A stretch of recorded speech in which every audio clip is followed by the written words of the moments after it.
Hai guys, balik lagi ke vlog Kreazova.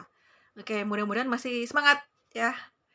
Oke, kita mau bahas tentang otentik. Otentik ya.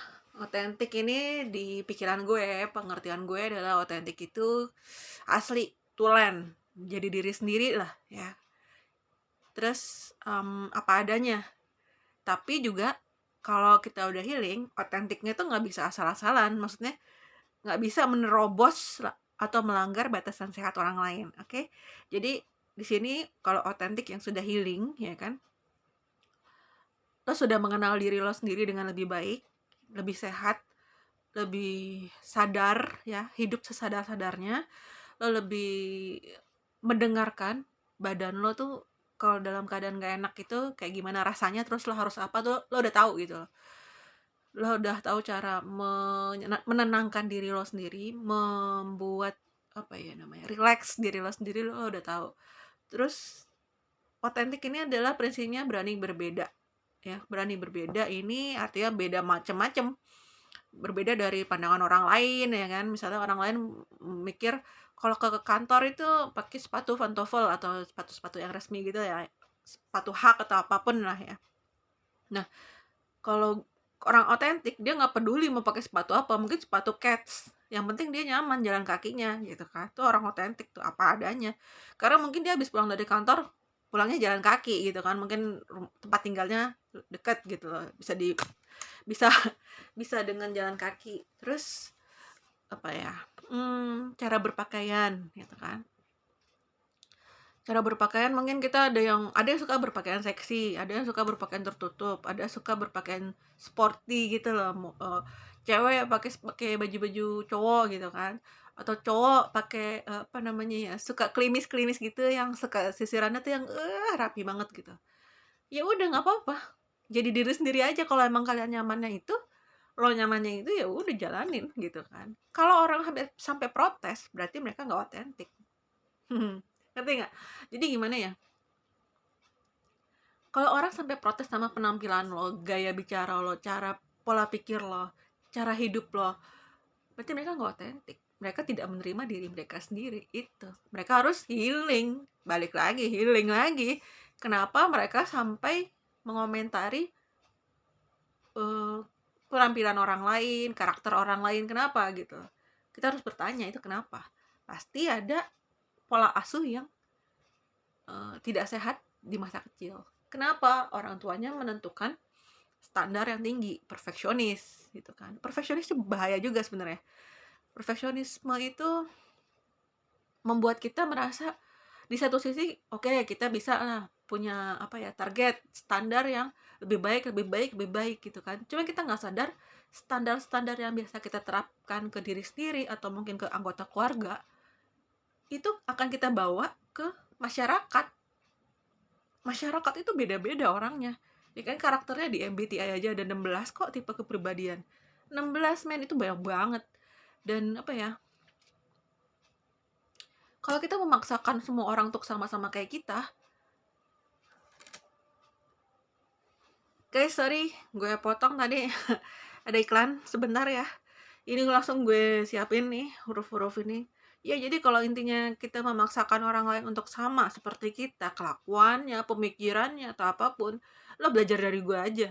Di blog gue sempet kan awal-awal gue kayak mempromosikan healing lo, healing healing healing healing gitu kan. Apakah orang lain setuju? Belum tentu. Pola sebel nih apaan sih? Ngatur-ngatur aja nih gitu kan. Tapi sebenarnya ya itu balik ke timing tadi gitu kan, istilahnya orang-orang spiritual, timing. Waktunya Tuhan, waktunya Allah gitu kan. Waktunya Tuhan untuk mengajak kita, oh, ya udah lo sadarlah, lo belajarlah dari kesalahan-kesalahan yang ada di masa lalu. Mungkin ada hal-hal yang mungkin lo pendam, lo nggak sadar bahwa lo memendam itu gitu. Sebenarnya lo memendam kebencian, kemarahan, dendam, segala macam, iri, dengki ke orang-orang. Ya karena apa? Karena lo nggak diterima sama lingkungan lo gitu. Sebenarnya lo nggak bisa bebas jadi diri sendiri. Itu balik lagi ke otentik gitu loh. Kenapa kita menyimpan semua emosi negatif itu lebih lama daripada emosi positif? Ya karena lingkungannya narsisistik. Di dalam lingkungan narsisistik itu lo nggak boleh otentik men. Nggak boleh. Kalau lo menantang nih orang-orang narsisistik dengan lo jadi diri sendiri, lo akan ditantang balik sama mereka gitu. Lo akan, bahkan mereka akan berusaha untuk brutal brutal sengaja gitu. Karena apa? Mereka nggak suka. Orang-orang otentik tuh senangnya mempertanyakan segala sesuatu gitu. Mereka kritis. Jadi kalau misalnya ada hal-hal yang kayak, kenapa lo melakukannya A, kenapa nggak B? Nanti orang-orang narsisistik tuh jawab, ya emang mesti begitu, gue nggak mau tahu, pokoknya harus kalau begitu ya begitu gitu kan. Tuh, sementara orang otentik nggak bisa dengan jawaban. Misalnya A, kenapa A? Kenapa nggak ada R, C, H, V, L, F, E, I, Y, N, I, M gitu. Sorry, I-nya ada 2 nih tuh kan. Ini masih ada nih yang kembar nih. Iya kan? Orang otentik tuh senangnya nanya gitu, senang mencari tahu kenapa sih kok ini begini gitu kan. Enggak, karena apa? Dia berani bertanya ke diri sendiri dan ke orang lain dan ke semua hal, tentang semua hal. Kalau lo nggak otentik, lo nggak akan mempertanyakan semua hal. Lo akan nurut sama aturan yang ada, yang udah disiapin dari dulunya. Lo udah ngikutin tradisi dan lo nggak akan merubah tradisi itu gitu kan. Sementara kalau orang otentik, lo nggak akan bisa memaksakan mereka untuk tunduk sama aturan lo. Gitu. Mereka punya pemikiran sendiri, mereka punya perasaan sendiri yang, gue nggak bisa kayak robot, gue nggak bisa diatur-atur, gue bukan boneka men, gitu kan. Nah, orang otentik ini biasanya orang-orang kreatif atau orang jenius sekaligus sih, apa, bisa sekaligus, bisa juga secara spesifik jenius, ya kan. Kalau mereka tidak otentik, mereka akan ngikutin, oh ya udah, yang tadi mereka jenius atau kreatif, kalau ngikutin ketentuan orang-orang biasa yang nggak jenius dan nggak kreatif misalnya katakanlah, atau tingkat kejeniusan dan kekreativitasannya itu rata-rata gitu ya, potensi mereka akan hilang. Mereka nggak akan jadi jenius lagi, mereka nggak akan jadi kreatif lagi gitu loh. Kreatifnya juga terbatas, jeniusnya juga terbatas gitu loh. Dan ini yang menjadi apa ya, sebenarnya Tuhan tuh sengaja menciptakan kita berbeda-beda ya kan. Ada kan di kitab suci bahwa kita diciptakan berbeda-beda untuk saling mengenal, untuk saling belajar sebenarnya ya, kalau ditelusuri lebih dalam. Saling belajar. Kenapa sih lo kayak gini, gue kayak gini gitu kan. Kenapa mereka kayak gitu dan yang kelompok yang lain lagi kayak gitu kan. Itu untuk saling belajar, untuk saling mengenal. Bukan untuk saling menjatuhkan, saling melecehkan, saling menihilkan, menganggap itu nggak ada, nggak penting gitu kan. Itu kalau kita sampai berpikir seperti itu, kita melecehkan atau menihilkan orang lain, itu kita narsisistik. Dan kita sudah pasti tidak otentik gitu kan. Gitu. Ini dari huruf aja, kenapa abjad itu diciptakan berbeda? Coba kalau abjad itu huruf semua. Mana lagi Sorry pakai tangan kiri ya, karena gue posisinya dari sebelah kiri nih dari kamera. Tuh. Lo abjad ngomong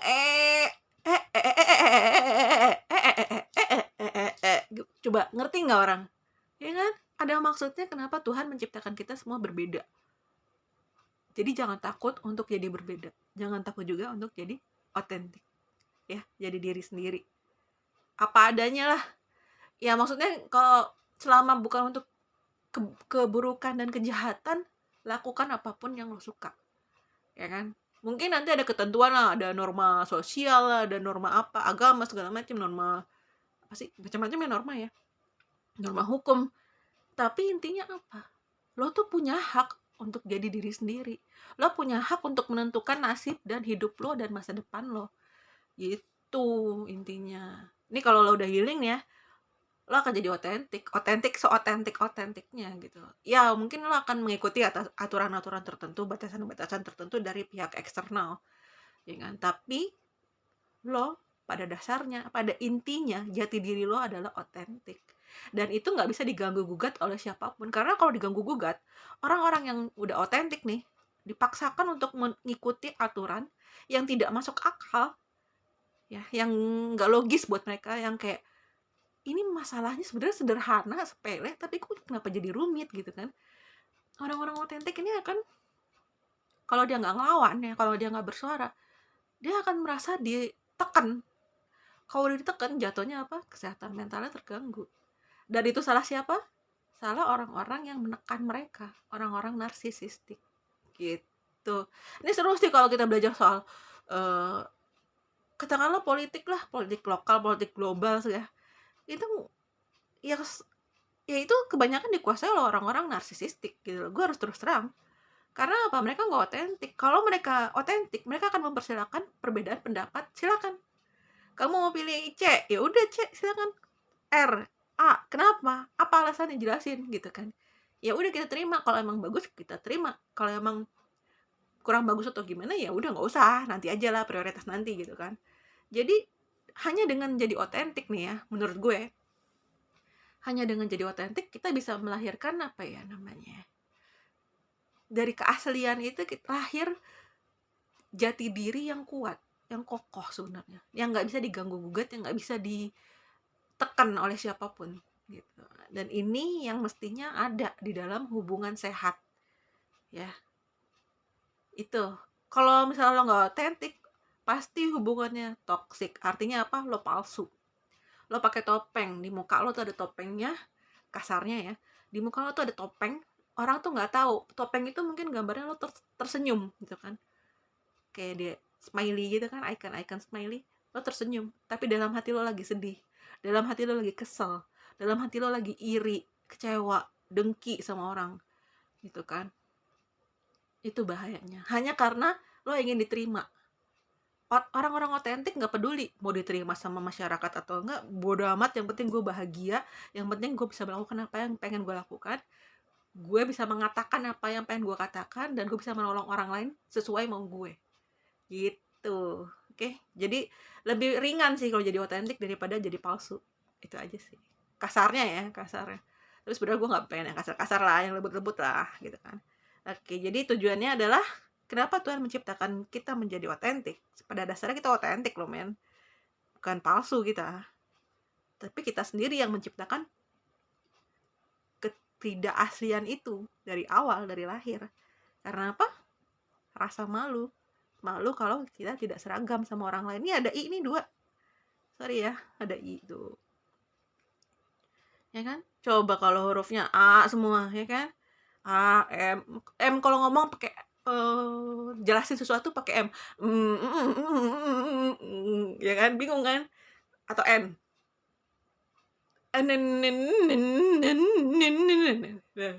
ada nggak tuh bahasa yang kayak gitu gitu loh. Jadi itu berbeda itu penting, otentik itu penting, itu akar dari hubungan sehat. Lo harus terbuka sama pasangan lo, terbuka sama teman-teman lo tentang apapun yang lo rasain. Lo nggak suka sesuatu bilang, lo pengen sesuatu bilang, ya, butuh sesuatu bilang. Kalau temen lo atau orang tua atau bos atau teman kerja segala macam atau teman kuliah mungkin beda pendapat sama lo, izinkan mereka berbeda pendapat, izinkan aja, itulah mereka dan inilah lo gitu loh. Enak kan kalau kayak gitu ya. Jadi tidak ada yang saling mempengaruhi, saling mendominasi. Itu baru jadi benih dari hubungan sehat gitu. Oke, itu dulu ya, makasih ya. Kita lanjutin ke vlog berikutnya. Bye.